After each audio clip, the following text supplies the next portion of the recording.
News వాస్తవాల ప్రతిబింబం. Welcome to be news. Tallarevu మండలం ఇంచరం గ్రామంలో దేవాదాయ ధర్మాదాయ శాఖ ఆధ్వర్యంలో చలివేంద్రం ప్రారంభమైంది. తాళరేవు మండలం ఇంచరం గ్రామంలో దేవాదాయ ధర్మాదాయ శాఖ ఆధ్వర్యంలో చలివేంద్రం ప్రారంభమైంది. వేసవి ఎండల నేపథ్యంలో ప్రజల దాహార్దం తీర్చేందుకు ఈ చలివేంద్రాన్ని దేవాదాయ ధర్మాదాయ శాఖ ఏర్పాటు చేసింది. ఈ సందర్భంగా దేవాదాయ శాఖ అధికారులు చలివేంద్రాన్ని ప్రారంభించి వాహనదారులకు బాటసారులకు చల్లటి మజ్జిగ అందించి దాహార్తిని తీరుస్తున్నారు.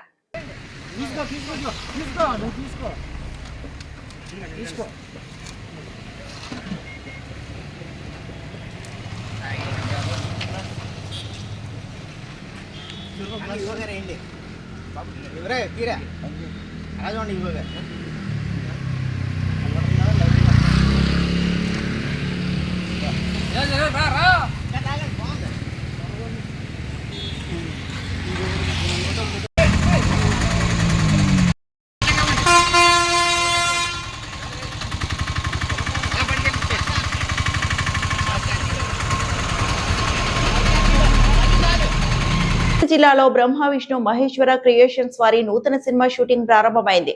ఉప్పలగుత్తం మండలం నంగవరం గ్రామంలో స్థానిక తెలుగుదేశం పార్టీ నాయకులు గంధం పల్లవరాజు, ఎగ్జిక్యూటివ్ మేనేజర్ ఆవుల యాదగిరి, డైరెక్టర్ పవన్ క్లాప్ కొట్టి సినిమా షూటింగ్స్ ప్రారంభించారు. ముందుగా పురోహితులు అకొండి వ్యాసమూర్తి బ్రహ్మోత్సవంలో పూజలు నిర్వహించి స్క్రిప్ట్లను అందజేశారు. జిల్లాలో బ్రహ్మ విష్ణు మహేశ్వర క్రియేషన్స్ వారి నూతన సినిమా షూటింగ్ ప్రారంభమైంది. ఉప్పలగుత్తం మండలం నంగవరం గ్రామంలో స్థానిక తెలుగుదేశం పార్టీ నాయకులు గంధం పల్లవరాజు, ఎగ్జిక్యూటివ్ మేనేజర్ ఆవుల యాదగిరి, డైరెక్టర్ పవన్ క్లాప్ కొట్టి సినిమా షూటింగ్స్ ప్రారంభించారు. ముందుగా పురోహితులు అకొండి వ్యాసమూర్తి బ్రహ్మోత్సవంలో పూజలు నిర్వహించి స్క్రిప్ట్లను అందజేశారు. ఈ కార్యక్రమంలో ముఖ్య అతిథులుగా ప్రమల్నాథ్, సవరపు దుర్గారావు పాల్గొన్నారు. ఈ సందర్భంగా కోనసీమ పరిసర ప్రాంతాల్లో ఈ సినిమా షూటింగ్ సంబంధించిన కొన్ని సన్నివేశాలను చిత్ర యూనిట్ బృందం చిత్రీకరించనున్నారు. ఈ కార్యక్రమంలో Konaseema film club association chairman Pramalnath, local manager M Durgarao తదితరులు పాల్గొన్నారు.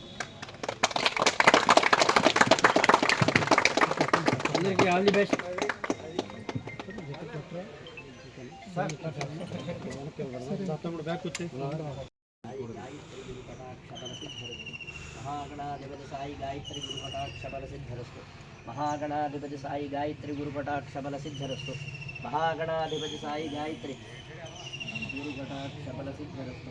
మహాగణాధిపతి సాయి గాయత్రి గురు కటాక్షబల సిద్ధిరస్తు. మహాగణాధిపతి సాయి గాయత్రి గురు కటాక్షబల సిద్ధిరస్తు. మహాగణాధిపతి సాయి గాయత్రి గురు కటాక్షబల సిద్ధిరస్తు. మహాగణాధిపతి సాయి గాయత్రి గురు కటాక్షబల సిద్ధిరస్తు. మహాగణాధిపతి సాయి గాయత్రి గురు కటాక్షబల సిద్ధిరస్తు.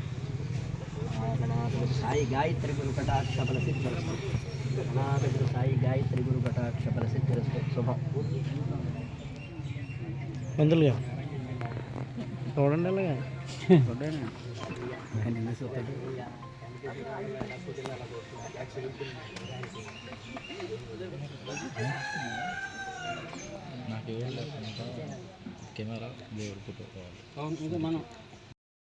మహాకాళీ మహాలక్ష్మీ మహాసరస్వతి స్వరూపిణీ లలితా పరాదేవత మహాలక్ష్మీదేవ్యే నమః.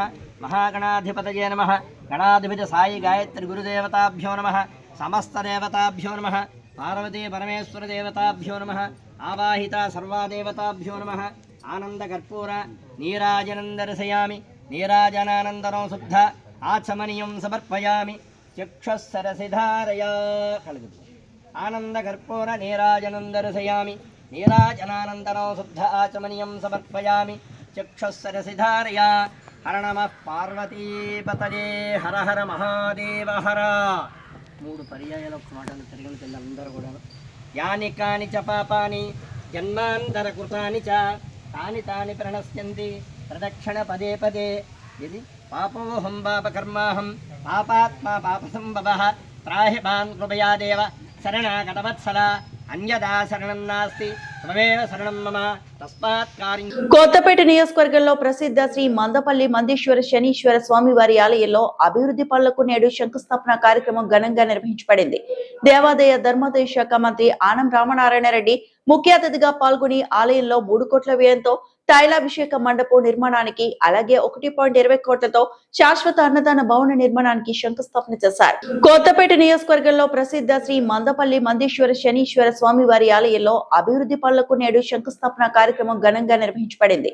దేవాదాయ ధర్మాదాయ శాఖ మంత్రి ఆనం రామనారాయణ రెడ్డి ముఖ్య అతిథిగా పాల్గొని ఆలయంలో 3 కోట్ల వ్యయంతో తైలాభిషేక మండపం నిర్మాణానికి అలాగే 1.20 కోట్లతో శాశ్వత అన్నదాన భవన నిర్మాణానికి శంకుస్థాపన చేశారు.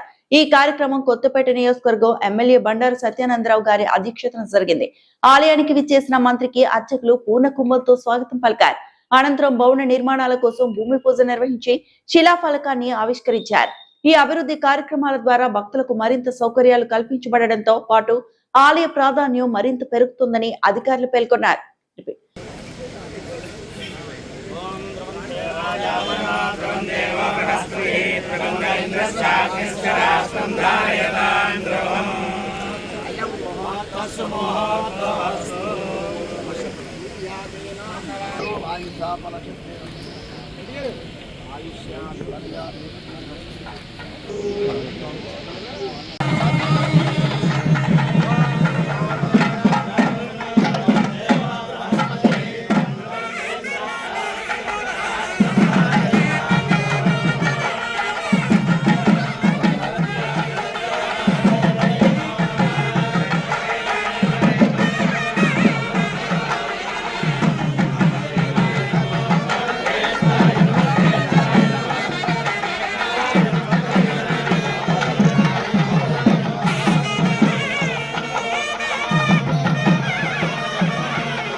ఆకస్మిక దాడి 42 మంది అదుపులో తీసుకున్నారు. ఆచంట మండలం కోడేరు ఉత్తరపాలెంలో తెల్లవారుజామున నిర్వహిస్తున్న కోడి పందాలపై పోలీసులు ఆకస్మిక దాడి నిర్వహించారు. ఆకస్మిక దాడి 42 మంది అదుపులో తీసుకున్నారు. ఆచంట మండలం కోడేరు ఉత్తరపాలెంలో తెల్లవారుజామున నిర్వహిస్తున్న కోడి పందాలపై పోలీసులు ఆకస్మిక దాడి నిర్వహించారు. ఈ దాడిలో 42 మంది పందెం రాయుళ్లను అదుపులోకి తీసుకున్నారు. పోలీసులు ఘటనా స్థలం నుండి 3,01,000 నగదు, 10 కార్లు, 7 మోటార్ సైకిళ్లు, 4 కోళ్లు, 4 కత్తులను స్వాధీనం చేసుకున్నారు. ఈ రైడ్ లో నర్సాపురం సబ్ డివిజన్ సీఏలు పెనుగొండ పాలకొల్లు సర్కిల్ కు చెందిన పోలీస్ సిబ్బంది పాల్గొన్నారు. ఘటనపై కేసు నమోదు చేసి దర్యాప్తు కొనసాగిస్తున్నారు.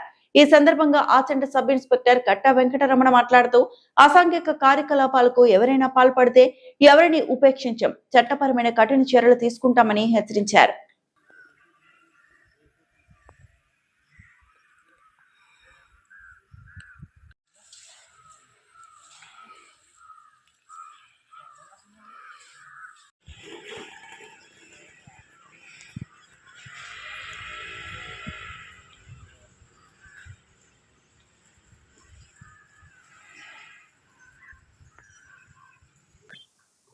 ఈరోజు 11వ తారీఖుని ఎర్లీ మార్నింగ్ అంటే సుమారు 1 గంట 2 టైంలో పశ్చిమ గోదావరి జిల్లా ఎస్పీ గారి ఆదేశాల మేరకు వారు ఇచ్చినటువంటి సమాచారం మేరకు పాలకొల్లు సర్కిల్ ఎస్ఐస్, అదేవిధంగా పాలకొండ టౌన్ సిఐ గారు, టోటల్ సిఐ గారు, పెనుగొండ సిఐ గారు, అదేవిధంగా మా సర్కిల్ పెనుగొండ సర్కిల్ ఎస్ఐస్ మరియు మా సిబ్బంది పాల్గొని ఆచంట మండలం కోడేరు గ్రామం తాలూకా ఉత్తరపాలెం హ్యామ్లెట్లో సుమారుగా 42 మందిని అదుపులో తీసుకోవడం జరిగింది. వారి వద్ద నుండి సుమారుగా 3,01,000 రూపాయలు నగదు, అదేవిధంగా 4 పుంజులు, 4 కత్తులు, అదేవిధంగా వారి వద్ద నుంచి 10 కార్లు 4 వీలర్స్, ఒక 7 2 వీలర్స్ సీజ్ చేయబడింది. దీని మీద కేసు కూడా నమోదు చేయబడింది. అదేవిధంగా ఎవరైతే దీన్ని ఆర్గనైజ్ చేస్తున్నారో వాళ్ళ మీద కూడా కేసు నమోదు చేయబడుతుంది. అదేవిధంగా ఇటువంటి ఏదైనా సరే గ్యాంబ్లింగ్ కానీ, ప్యాకెట్ కానీ, కోడి పందాలు కానీ ఏదైనా సమాచారం ఉంటే పోలీసు వారికి తెలియజేయాల్సిందే కోరుచున్నాం. మీడియా వివిధ ప్రదేశాల నుంచి వచ్చారండి. పశ్చిమ గోదావరి జిల్లా రకరకాల ప్లేస్ నుంచి రావడం జరిగింది. కోడి పందాలే. ప్రజెంట్లో మట్టి మాఫియా పంజా, తూర్పుపాలెం నక్కల కాలు వద్ద అడ్డుగోలు తవ్వకాలు. ప్రకృతి సంపదను కొల్లగొడుతున్న నేతలు, పట్టించుకోని అధికారులు. పశ్చిమ గోదావరి జిల్లా అచంట నియోజకవర్గంలో మట్టి దోపిడీ యథేచ్ఛగా సాగుతోంది. తూర్పుపాలెం శివారున ఉన్న నక్కల కాలువ గట్టును మట్టి మాఫియా గుల్ల చేస్తోంది. ఎటువంటి అనుమతులు లేకుండానే జేసీబీలతో తవ్వకాలు జరుగుతున్నాయని రైతులు ఆందోళన చెందుతున్నారు. ఈ నేపథ్యంలో మట్టి మాఫియా రైతుల మధ్యలో ఘర్షణ నెలకొంది. లారీలు తరలిస్తూ కోట్లాది రూపాయలు గడిస్తున్నారు అని, మట్టి మాఫియా వెనుక నాయకుల హస్తం ఉందని రైతులు ఆరోపిస్తున్నారు. మరో 10 రోజుల్లో దాల్వా కోతులు రానున్నాయి. ధాన్యం ఆరబెట్టుకోవడానికి కల్లాలు కూడా లేకుండా మట్టిని తవ్వేయడంతో రైతులు ఆగ్రహం వ్యక్తం చేస్తున్నారు. అధికారులకు ఫిర్యాదు చేసినా స్పందన లేకపోవడంతో అధికారుల మౌనం వెనుక మామూళ్ల మత్తు ఉందన్న రైతులు విమర్శలు వినిపిస్తున్నాయి. న్యాయం జరగకపోవడంతో రైతులే నేరుగా రంగంలోకి దిగి మట్టి లారీలను అడ్డుకొని నిరసన చేపట్టారు. కాలువగట్టు తెగితే మా గ్రామాల పరిస్థితి ఏంటి అని నిలదీస్తున్నారు. ఇప్పటికైనా ఉన్నతాధికారులు స్పందించి ఈ అక్రమ తవ్వకాలను అడ్డుకోవాలని రైతులు, గ్రామస్తులు డిమాండ్ చేస్తున్నారు.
పాలకొల్లులో Alluri Sitaramaraju national film institute లో శిక్షణ తరగతులు ప్రారంభం కార్యక్రమం ఘనంగా జరిగింది. ఈ కార్యక్రమంలో పాల్గొన్న సినిమాటోగ్రఫీ మంత్రి కందుల దుర్గేష్ మాట్లాడుతూ, సినిమా రంగ అభివృద్ధికి ప్రభుత్వం ఎల్లప్పుడూ అండగా నిలుస్తుందని, యువతకు అవసరమైన శిక్షణ, అవకాశాల కోసం అనుకూల వాతావరణం కల్పిస్తామని తెలిపారు. పాలకొల్లులో Alluri Sitaramaraju national film institute లో శిక్షణ తరగతులు ప్రారంభం కార్యక్రమం ఘనంగా జరిగింది. ఈ కార్యక్రమంలో పాల్గొన్న సినిమాటోగ్రఫీ మంత్రి కందుల దుర్గేష్ మాట్లాడుతూ, సినిమా రంగ అభివృద్ధికి ప్రభుత్వం ఎల్లప్పుడూ అండగా నిలుస్తుందని, యువతకు అవసరమైన శిక్షణ, అవకాశాల కోసం అనుకూల వాతావరణం కల్పిస్తామని తెలిపారు. ఈ సందర్భంగా సినీ నటుడు శ్రీకాంత్ మాట్లాడుతూ, నేటి పెద్ద హీరోలందరూ కూడా ఇలాంటి ఇన్స్టిట్యూట్ లో శిక్షణ తీసుకుని తమ ప్రతిభను మెరుగుపరుచుకున్నారని అన్నారు. తల్లిదండ్రులు కూడా పిల్లల అభిరుచులను గౌరవించి వారు ఇష్టపడే రంగంలోనే ప్రోత్సహించాలని సూచించారు.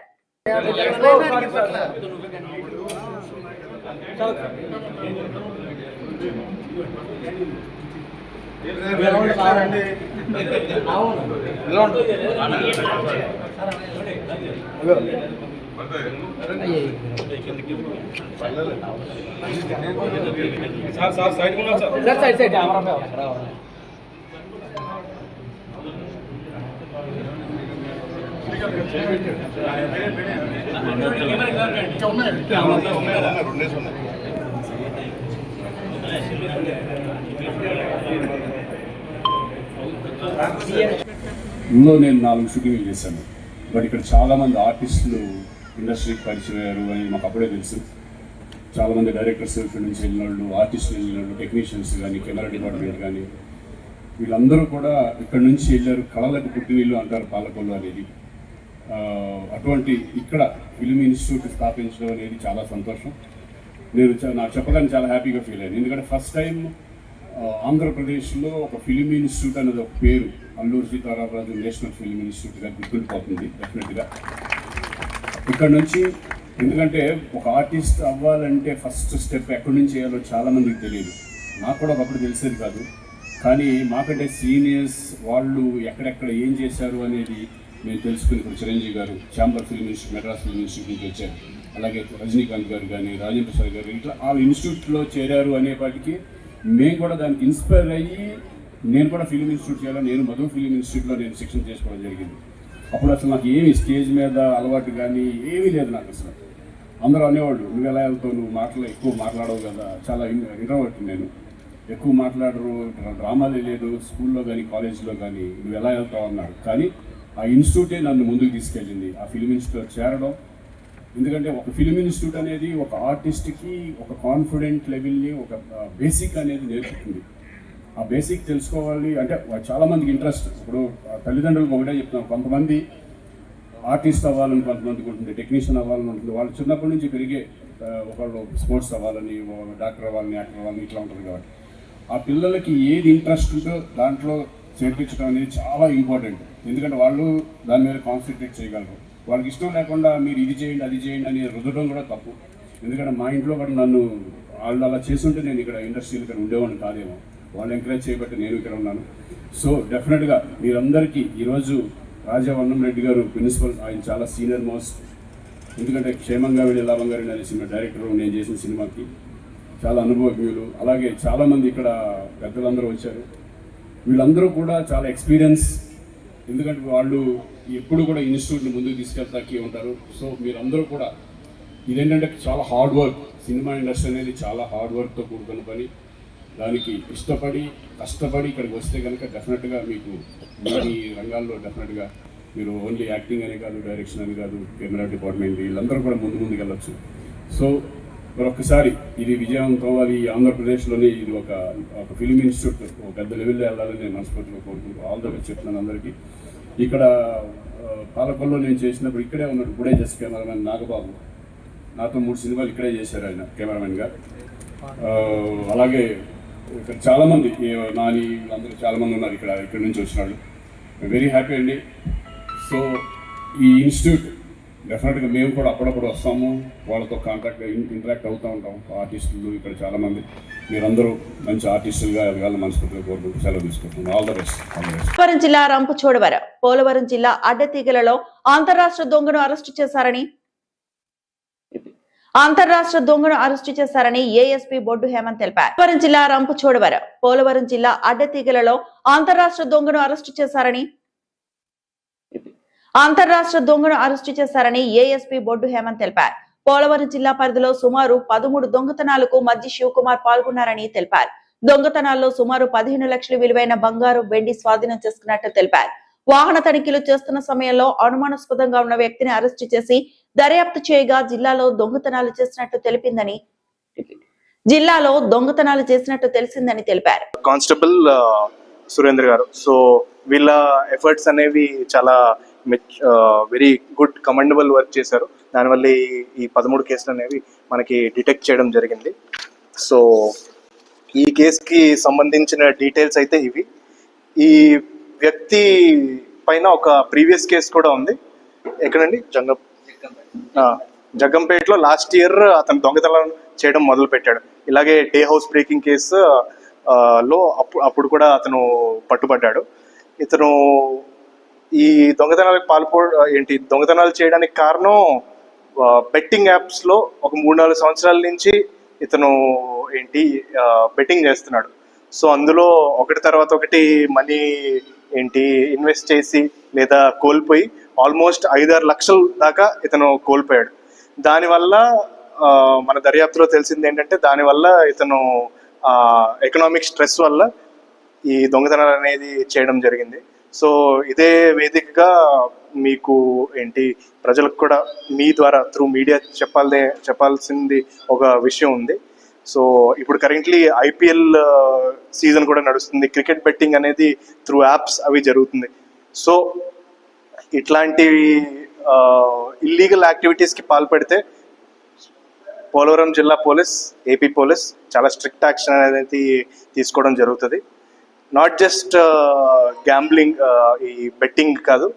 మనం క్రిందటి ఒక 1 monthలో చూసుకుంటే మన ఏజెంట్ పందాలు కానీ లేదా పేకాట ఇట్లాంటి యాక్టివిటీస్ని అరికట్టడం అనేది జరుగుతుంది. That to with the help of technology. Drone కెమెరాతో మనం నిఘా పెడుతున్నాం. ఆల్మోస్ట్ జస్ట్ మార్చి నుంచి తీసుకుంటే 13 కేసులు బుక్ చేసాం. ఇందులో 78 మంది, దాదాపు 80 మంది నిందితుల్ని ఈ గేమింగ్ యాక్ట్ కింద బుక్ చేసాం. ఈ కోడి పందాలు లేదా కాయిన్ గేమ్స్ లేదా పేకాట ఆడేవాళ్ళని. సో ఇలాంటి ఇల్లీగల్ యాక్టివిటీస్ మీద చాలా స్ట్రిక్ట్ యాక్షన్ అనేది తీసుకోవడం జరుగుతుంది. జిల్లా సీతానగరం మండలం, తూర్పుగోదావరి జిల్లా సీతానగరం మండలంలో రఘుదేవపురం వడ్డీలపేటలో హత్య కలకలం. రఘుదేవపురం కోట నూకరాజు భార్య సుబ్బలక్ష్మిని కత్తితో పీక కోసి దారుణంగా హతమార్చిన భర్త నూకరాజు. అదే జిల్లా సీతానగరం మండలం, తూర్పుగోదావరి జిల్లా సీతానగరం మండలంలో రఘుదేవపురం వడ్డీలపేటలో హత్య కలకలం. రఘుదేవపురం కోట నూకరాజు భార్య సుబ్బలక్ష్మిని కత్తితో పీక కోసి దారుణంగా హతమార్చిన భర్త నూకరాజు. అదే కత్తితో పీక కోసుకున్న భర్త అపస్మారక స్థితిలో భర్తను ప్రభుత్వ ఆసుపత్రికి తరలింపు. దీనిపై సీతానగరం పోలీసులు కేసు నమోదు చేసి విచారణ. 20 రోజుల క్రితం నూకరాజు కొడుకు శ్రీను గుండెపోటుతో మృతి. కొడుకు మృతితో తీవ్ర డిప్రెషన్ లో తండ్రి నూకరాజు.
కాకినాడ జిల్లా జగ్గంపేట నియోజకవర్గంలో 104 లబ్ధిదారులకు 60 లక్షల రూపాయలు సీఎంఆర్ఎఫ్ చెక్కులను టీడీపీ జిల్లా అధ్యక్షులు జ్యోతుల నవీన్ కుమార్ చేతుల మీదుగా పంపిణీ చేశారు.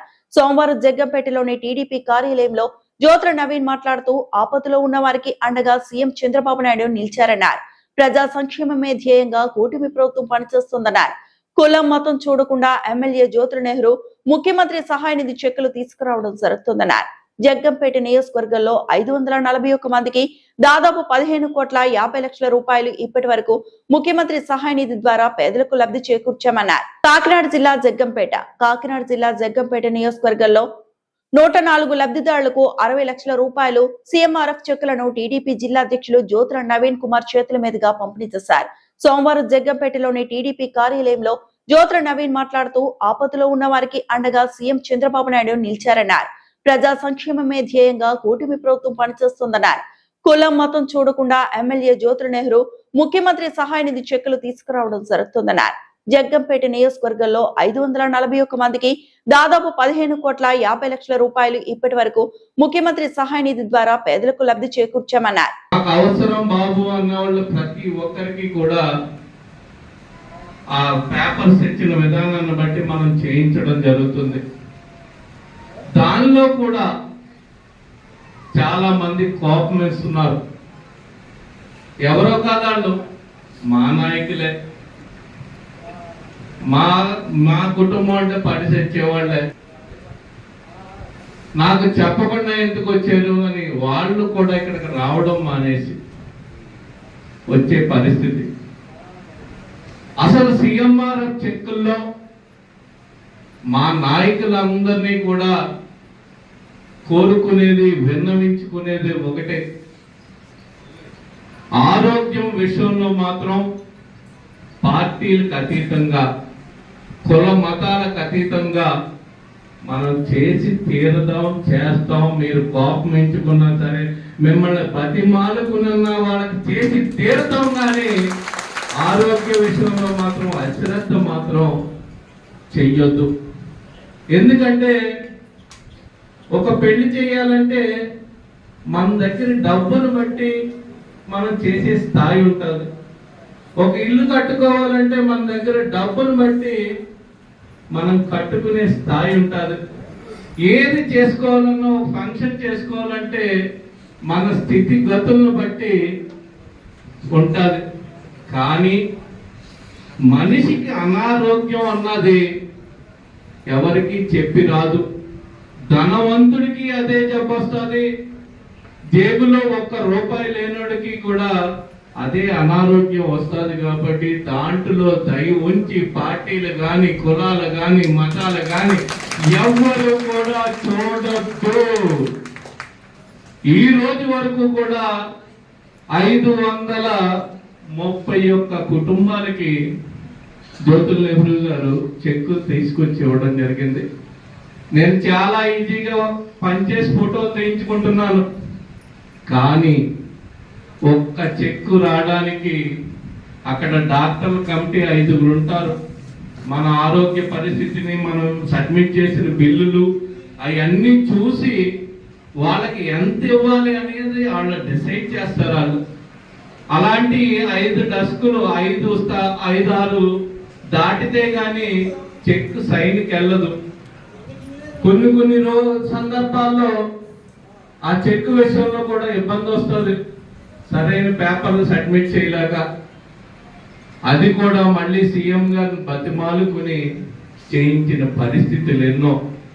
అంత కష్టపడితే గాని ఈ సీఎంఆర్ఎఫ్ చెక్ మనకు రావట్లేదు. ఒకటి ఆలోచించుకోండి, చంద్రబాబు నాయుడు గారు అనే వ్యక్తి డబ్బులు లేక, వైద్యం చేయించుకోలేక చనిపోకూడదనే ఒకే ఒక ఉద్దేశంతో ఆయన ఖచ్చితంగా ఎన్ని సీఎంఆర్ఎఫ్ చెక్కులు వస్తే అన్నింటినీ కూడా ఇవ్వడానికి ఆయన సిద్ధంగా ఉన్నారు. ఇక్కడ జగ్గంపేట నియోజకవర్గంలో జ్యోతుల్ నెహ్రూ గారు అనే వ్యక్తి మీరు ఎన్ని తెస్తే అన్ని కూడా చేయించడానికి ఈయన సంసిద్ధంగా ఉన్నారు. కానీ మా లోకల్ నాయకులు, గ్రామంలో నాయకులు పరామర్శించండి, వాళ్ళ సమస్యలు కనుక్కోండి.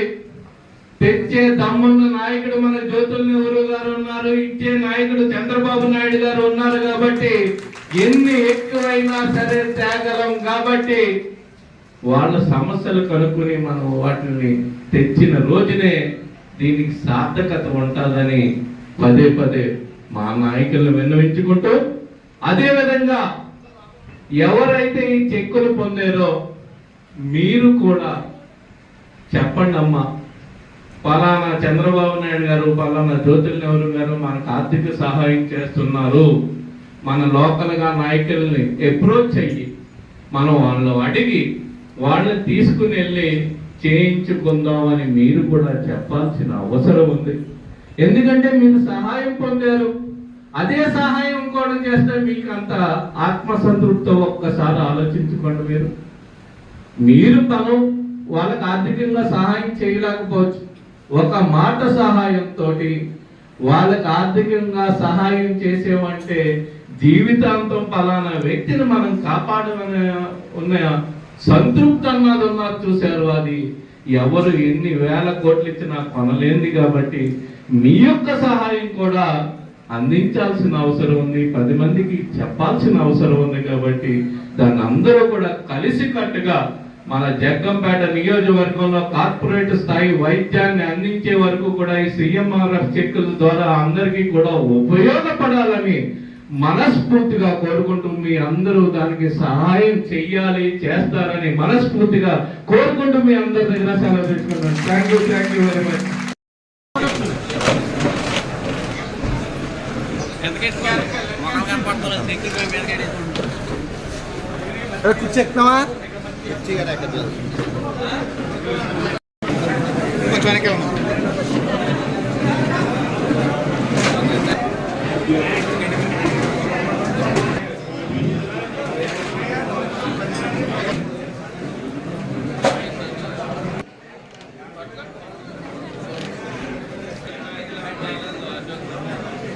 ఫోటోలు తీసుకున్నాడు అందరూ.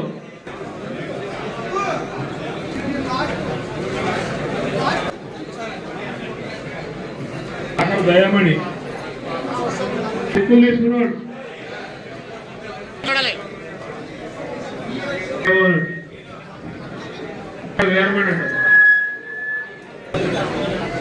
డాక్టర్ బిఆర్ అంబేద్కర్ కోనసీమ జిల్లా ముమ్మిడివరం. గత ప్రభుత్వ హయాంలో అధికారాన్ని అడ్డం పెట్టుకుని స్థానిక సంస్థల ఎన్నికల సందర్భంగా వైకాపా నాయకులు చేసిన ఆకృత్యాలలో ఒకటి న్యాయస్థానం తీర్పుతో బయటికి వచ్చింది. పంచాయతీ ఎన్నికల ఓట్ల లెక్కింపులో అక్రమాలకు పాల్పడి వైకాపా బలపరిచిన సర్పంచ్ అభ్యర్థి గెలుపొందాడంటూ ఆ గ్రామ టీడీపీ నాయకులు పదవీకాలం ముగిసిన నాడు జరిగిన అక్రమాన్ని న్యాయస్థానం ద్వారా వెలుగులోకి తీసుకురావడంతో విజయం సాధించారు. డాక్టర్ బిఆర్ అంబేద్కర్ కోనసీమ జిల్లా ముమ్మిడివరం. గత ప్రభుత్వ హయాంలో అధికారాన్ని అడ్డం పెట్టుకుని స్థానిక సంస్థల ఎన్నికల సందర్భంగా వైకాపా నాయకులు చేసిన ఆకృత్యాలలో ఒకటి న్యాయస్థానం తీర్పుతో బయటికి వచ్చింది. పంచాయతీ ఎన్నికల ఓట్ల లెక్కింపులో అక్రమాలకు పాల్పడి వైకాపా బలపరిచిన సర్పంచ్ అభ్యర్థి గెలుపొందాడంటూ ఆ గ్రామ టీడీపీ నాయకులు పదవీకాలం ముగిసిన నాడు జరిగిన అక్రమాన్ని న్యాయస్థానం ద్వారా వెలుగులోకి తీసుకురావడంతో విజయం సాధించారు. ముమ్మిడివరం మండలం గాడిలంక గ్రామానికి చెందిన 2021 సంవత్సరంలో జరిగిన పంచాయతీ ఎన్నికల్లో ఈ అక్రమం చోటు చేసుకుంది. అప్పటి ఎన్నికల్లో టీడీపీ బలపరిచిన పెద్దిరెడ్డి వెంకట కృష్ణారావు, వైకాపా బలపరిచిన పెద్దిరెడ్డి నాగమునీంద్రరావు సర్పంచ్ పదవి కోసం పోటీ పడ్డారు. 1156 ఓట్లకు గాను 982 ఓట్లు పోలవగా వైకాపా బలపరిచిన అభ్యర్థి పెద్దిరెడ్డి నాగమునీంద్రరావుకు 472 ఓట్లు, టీడీపీకి బలపరిచిన అభ్యర్థి పెద్దిరెడ్డి వెంకట కృష్ణారావుకు 462 ఓట్లు, చెల్లని ఓట్లు 19, నోటాకు 29 ఓట్లు పడినట్లు 10 ఓట్ల మెజారిటీతో వైకాపా బలపరిచిన అభ్యర్థి విజయం సాధించినట్లు కౌంటింగ్ అధికారులు ప్రకటించారు. కౌంటింగ్ లో అక్రమాలు జరిగాయని రీకౌంటింగ్ కోరుతూ టీడీపీ బలపరిచిన అభ్యర్థి వెంకట కృష్ణారావు స్థానిక టీడీపీ నాయకులు కోరినా అప్పటి కౌంటింగ్ అధికారులు ఒప్పుకోకపోవడంతో కృష్ణారావు న్యాయస్థానాన్ని ఆశ్రయించారు. దీనిపై వాదోపవాదాలు, బ్యాలెట్ బాక్స్ కోర్టుకు రావడంతో జరిగిన జాప్యం, వాయిదాలతో ఎట్టకేలకు ఓట్లు తిరిగి లెక్కించిన అనంతరం సోమవారం టీడీపీ అభ్యర్థి వెంకట కృష్ణారావు 14 ఓట్లతో గెలుపొందినట్లు Mummidivaram civil judge court judicial first class magistrate court న్యాయమూర్తి మహమ్మద్ రహీంతుల్లా తీర్పు ఇచ్చినట్లు టీడీపీ బలపరిచిన అభ్యర్థి వెంకట కృష్ణారావు తరపున వాదించిన న్యాయవాది రెడ్డి సత్యనారాయణ తెలిపారు. న్యాయమూర్తి సమక్షంలో జరిగిన ఓట్ల లెక్కింపులో చెల్లని ఓట్ల కట్ట వైకాపా బలపరిచిన అభ్యర్థి నాగమునీంద్రరావుకు పడిన ఓట్లలో కలిపేసి లెక్కించడం జరిగిందని తొలగించి లెక్కించగా టీడీపీ బలపరిచిన అభ్యర్థి కృష్ణారావుకు 462 ఓట్లు, వైకాపా బలపరిచిన అభ్యర్థి నాగమునీంద్రరావుకు 448 ఓట్లు రాగా 14 ఓట్లతో కృష్ణారావు గెలుపొందినట్లు న్యాయమూర్తి తీర్పు ఇచ్చారని న్యాయవాది తెలిపారు. కౌంటింగ్ లో అప్పటి అధికార వైకాపా పార్టీ అండతో అక్రమం జరిగిందని రీకౌంటింగ్ కోరిన కౌంటింగ్ అధికారులు అంగీకరించకుండా ఏకపక్షంగా వ్యవహరించారని, నేడు న్యాయస్థానం ద్వారా జరిగిన అక్రమం వెలుగులోకి వచ్చిందని, అప్పటి కౌంటింగ్ అధికారులు సిబ్బందిపై చర్యలు తీసుకోవాలని కృష్ణారావు ప్రభుత్వాన్ని కోరుతున్నారు. 182 ఓట్లు పోలేని ఆ గాలంక గ్రామ పంచాయతీలో వారు డిక్లేర్ చేసిన దాంట్లో 472 ఓట్లు మునీంద్రరావు గారికి, 462 ఓట్లు వెంకట కృష్ణారావు గారికి వచ్చినట్టుగా ఎలక్షన్ అధికారులు ధృవపరిచి ఉన్నారు. దాన్ని విచారణ తర్వాత ఇక్కడ కౌంటింగ్ చేయగా ఒక బండిల్లో 25 ఓట్లు, మొత్తం 25 ఓట్లు చల్లని ఓట్లు ఉంటే ఆ 25 చల్లని ఓట్లను కూడా మునీంద్రరావు గారి బండిల్లో కౌంట్ చేసేసి ఆయనే డిక్లేర్ చేసి ఇంత అవకతవకలకి అధికారులు పాల్పడ్డారు. ఇప్పుడు ఈ రిజల్ట్ చూసిన తర్వాతను ఆయన 10 ఓట్లతో డిక్లేర్ చేశారు, కానీ 25 ఓట్లు ఆయనకి అదనంగా కలిపేయటం వల్ల ఆయనకు వచ్చిన ఓట్లు 10 ఓట్లతో పాటుగా ఇక్కడ 14 ఓట్లతో వెంకటకృష్ణారావు గారికి మెజార్టీ ఉందని చెప్పేసి ఈ రోజున నిరూపితమైంది. అయితే ఇన్వాలిడ్ ఓటు 19 ఓట్లలో ఒక ఓటు మాత్రం నాగమందిరావుకి కలిసింది. అందువల్ల ఆయనకి ఈయనకి మధ్య తేడా, ఆయనకి అధికారులు డిక్లేర్ చేసిన 10 ఓట్లు పోను 14 ఓట్లు, అంటే 25 ఓట్లలో 24 ఓట్లు ఆయనకి కట్టబెట్టేసి అక్రమంగా ఆ ఎలక్షన్ను డిక్లేర్ చేయడం జరిగింది. దాన్ని ఈరోజు కోర్టు వారు రద్దుపరచడం జరిగిందని తెలియజేస్తున్నారు. పెద్దిరెడ్డి వెంకటకృష్ణారావు గాళ్ళంక పంచాయతీ అభ్యర్థిగా 21/2/2021లో పోటీ చేయడం జరిగిందండి. నా సమీప ప్రత్యర్థి పెద్దిరెడ్డి మునీందరావు పోటీ చేయడం జరిగిందండి. ఆ రోజున ఎలక్షన్లో 982 ఓట్లు పోలవడం జరిగిందండి. ఇన్వాలిడ్ ఓట్లు 19, నోటాకు వచ్చినాయి 29 ఓట్లు వచ్చినాయండి. ఆఫీసర్లు కరెంట్ తీసేసి లెక్కింపులో ఒక ఇన్వాలిడ్ కట్టిన ఒకటి మునీందరావు దాంట్లో వేసి లెక్కించడం జరిగిందండి. ఆ రోజు నేను 10 ఓట్లు ఓడిపోయానని వారు చెప్పారు ఆఫీసర్స్. నేను రీకౌంటింగ్ చేయమని చాలాసార్లు 1 అవర్ వరకు ప్రెస్ చేశానండి. వాళ్ళు ఎవరు వినిపించుకోలేదు. ఇలా చేసినందుకు ఈరోజు నేను కోర్టులో కేసు వేయడం జరిగిందండి. అది ఈరోజు డిక్లేర్ అయింది. నేను 14 ఓట్లతో నెగ్గినట్టు న్యాయస్థానం వారు ప్రకటించడం జరిగిందండి.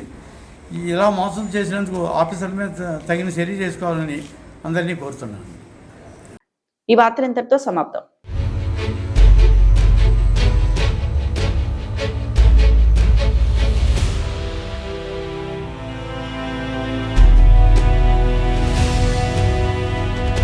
బీ న్యూస్, వాస్తవాల ప్రతిబింబం.